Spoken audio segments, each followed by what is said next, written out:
Hola, buenas tardes. Yo soy González Calleja Denis Y yo, Alba Flores Valeria. y hoy les vamos a hablar sobre el volcán Paricutín. El Paricutín es un volcán de cono de ceniza monogenético ubicado en el estado mexicano de Michoacán, cerca de la ciudad de Uruapan y a 322 kilómetros al oeste de la Ciudad de México. El volcán Paricutín nació el 20 de febrero de 1943. Este volcán fue el primero en ser observado por la comunidad científica, ya que este se analizó desde su nacimiento, su desarrollo y su extinción. El volcán se encuentra dentro del campo volcánico Michoacán, Guanajuato. En esta región pertenece al cinturón volcánico transmexicano, con edades del Mioceno temprano hasta el Holoceno, localizado entre las coordenadas 19 grados 29 minutos 35 al norte y 102 grados 15 minutos 02 segundos al oeste. El volcán colinda con Jalisco al noroeste, Colima al oeste, Guanajuato al norte, Querétaro al noroeste, Estado de México al este, Guerrero al sureste. Esto tiene una altura aproximada de 3.200 metros sobre el nivel del mar. Se ubica cerca del municipio Nuevo San Juan Parangaricutiro, en la región de la meseta Purépecha. La erupción del volcán Paricutín fue principalmente estramboliana, caracterizada por explosiones frecuentes de baja a moderada intensidad, que lanzaban fragmentos incandescentes, o sea, piroclastos, y gases volcánicos. También presentó algunas fases volcanianas más explosivas y con emisión de grandes columnas de ceniza, especialmente al inicio de la erupción en 1943. Los tipos de erupción involucrados son principalmente vapor de agua, dióxido de carbono y dióxido de azufre. Y el producto final son bombas volcánicas, lapilli, cenizas y escoria. Toda esta actividad volcánica duró 9 años y tenemos aquí una cronología del volcán Paricutín. Ujú. El periodo uno es el periodo de Huitzoche, que fue del 29 de febrero al 18 de octubre de 1943. Este periodo, según los testimonios, se llevó a cabo a partir de la fisura de 30 metros, que inició a partir de la emisión de vapor que quemó la vegetación de hasta 30 kilómetros, perdón, de hasta 30 metros alrededor de la fisura. Al mismo tiempo, las efusiones de material incandescente bajo formas de espesas nubes de ceniza y bombas alcanzaron hasta 500 metros de altura, lo cual originó en un mes la virtual desaparición de animales, flora y fauna. El segundo periodo es el periodo de Sapichu, que es del 18 de octubre al 8 de enero de 1944. Este periodo se llevó a cabo las principales actividades del volcán, caracterizadas por la abundancia y destrucción de derrames de lavas de volcán que emplazaban hacia el norte con la aparición de numerosos bloques de diorita y de xenolitos. La región se extendería a otras zonas más alejadas que se consideran también afectadas, las zonas limoneras de Apatzingán, los ingenios azucareros de Los Reyes y las zonas aguacateras de Uruapan. El tercer periodo es el periodo Taqui, que es el 8 de enero de 1944 al 12 de enero de 1945. Esta fue la reactivación del cono principal, básicamente, la cual produjo los derrames que alcanzaron su máxima distancia al oeste y al noroeste. Los flujos alcanzaron grandes distancias y en particular el flujo Taqui, que alcanzó hasta 60 metros de espesor y 10 kilómetros de distancia a partir de su centro de fusión, cubriendo un área de más de 17 kilómetros cuadrados. En octubre y noviembre, el flujo de lava Zaguán cubrió completamente los conductos Taqui, y finalmente se estima que en diciembre de 1944 el volcán había producido 54% del total del material, el cual en proporción podía ser dividido en 66% de tefra y un 33% de ceniza de origen lábico. A partir del avance de los flujos de lava Aguán, en menos de 6 meses alcanzaron su máxima distancia horizontal, que cubría históricamente los restos del desalojo del poblado de San Juan Parangaricutiro. Pedido final y la reactivación, que fue de enero de 1945 a febrero de 1952.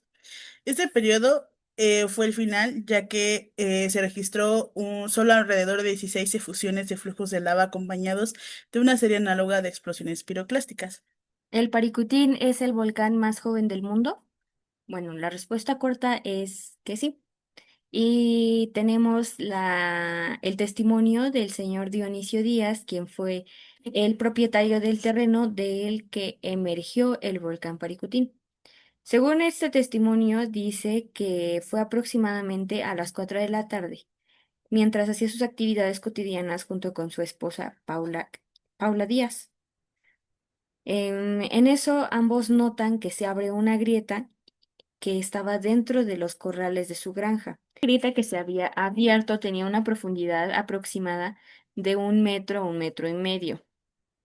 En ella empezaron a emerger algunos gases. Entonces se fijó alrededor cuando de repente empezó a escuchar bastantes truenos que surgían del interior de la tierra.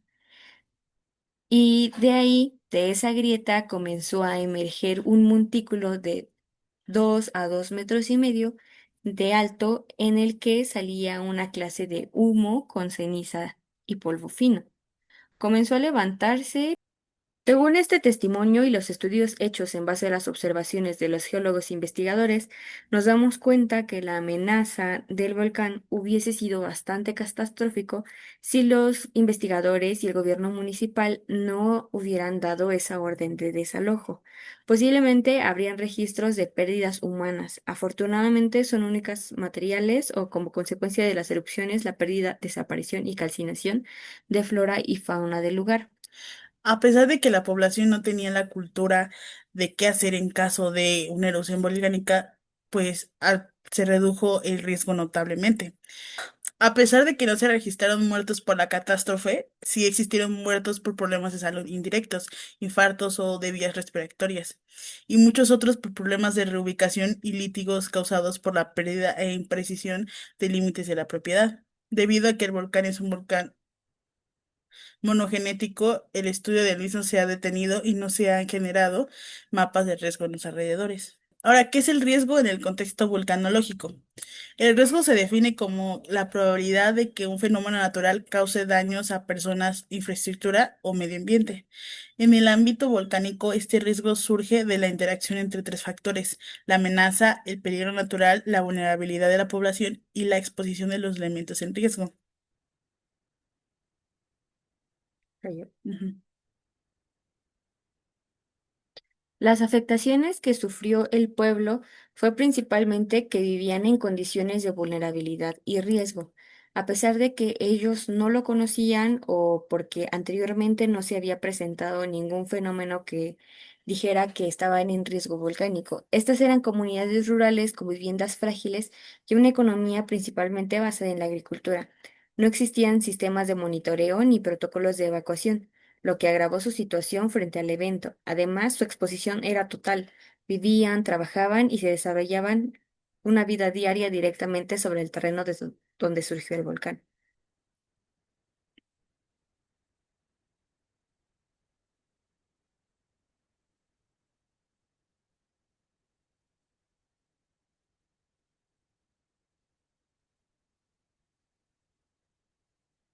Bueno, ¿quién estudió el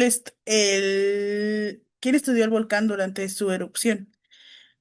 Bueno, los científicos mexicanos fue Ezequiel Ordóñez del Instituto de Geología de la UNAM y fue uno de los primeros en llegar al sitio. También está el doctor José Luis Osorio, que realizó observaciones sistemáticas de gases, explosiones y crecimiento del cono. También tenemos en general al Instituto de Geofísica y Geología de la UNAM, que documentó la evolución física y química del volcán. Y también tuvimos extranjeros como William F. Forshank, que es de Estados Unidos, que coordinó un equipo de vulcanólogos que monitorearon el volcán casi toda la década, y también Xavier Lyons, que realizó estudios detallados de los depósitos de lava y ceniza. Los métodos que usaron fue principalmente la observación directa. Tuvieron la oportunidad de ver el nacimiento del volcán, entonces observaron el crecimiento del cono, los tipos de explosiones que tuvieron, la velocidad y la velocidad también de emisión de lava. También tuvieron fotografía y cine documental. Hay miles de fotografías y películas científicas que capturaron el proceso. Recolección de muestras como rocas de ceniza, lavas y gases. Mapas geológicos para identificar el avance de los flujos de lava, los depósitos piroclásticos y las zonas de riesgo. También la medición de temperatura y composición de gases volcánicos como el dióxido de azufre y el dióxido de carbono. Ahora, ¿quién estudió el volcán después de su erupción, que fue de más o menos de 1952 hasta el día presente? Bueno, la UNAM, la CENAPRED y universidades extranjeras han seguido analizando los depósitos del Paricutín. Se estudia como un caso modelo en volcanología moderna, geoturismo y geopedagogía. En la actualidad, los estudios se enfocan en la petrología del magma, su composición, su origen, el análisis estructural del campo volcánico, Michoacán, Guanajuato, y los riesgos volcánicos en otras zonas con volcanes monogenéticos activos.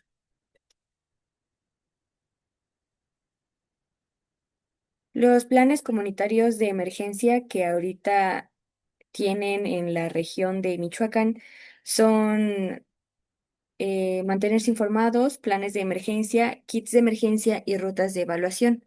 Los planes comunitarios de emergencia de algunas comunidades cercanas, como Agajuán y San Juan Nuevo, participan en programas de protección civil. Se promueven rutas de evacuación y puntos de reunión.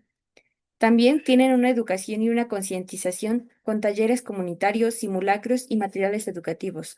Ayudan a que las personas conozcan qué hacer si surge un nuevo volcán, cómo identificar señales tempranas, ruidos, grietas, sismos, y etcétera.